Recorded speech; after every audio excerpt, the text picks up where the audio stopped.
Pozdrav svima! U današnjem videu predstavljamo vam voćarski traktor Deutz-Fahr model 5105 DF-GS.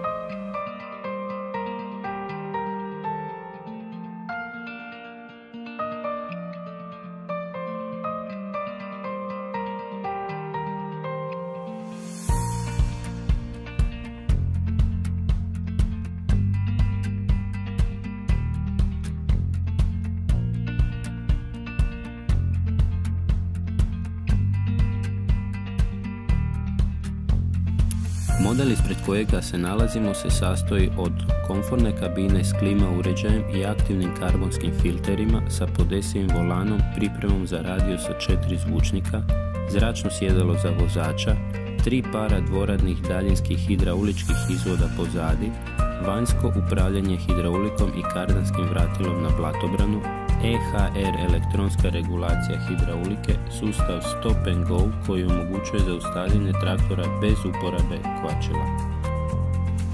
Osim navedenog, traktor u kojem se nalazimo opremljen je i s dodatnom opremom, kako slijedi: prednjom hidraulikom podizne sile 1500 kg i prednjeg priključnog vratila, dvokružnim sustavom hidrauličkih kočnica za prikolicu, dodatnim spremnikom goriva koji se nalazi ispod kabine, tandem hidraulične pumpe od 38 litara plus 26 litara po minuti, 3 para prednjih izvoda s regulacijom protoka.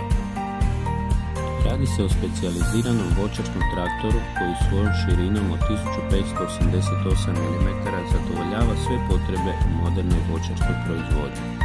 Postoji i uža izvedba DS u širini od 1367 mm kao i super uska izvedba VS širine od svega 1088 mm ukupne širine.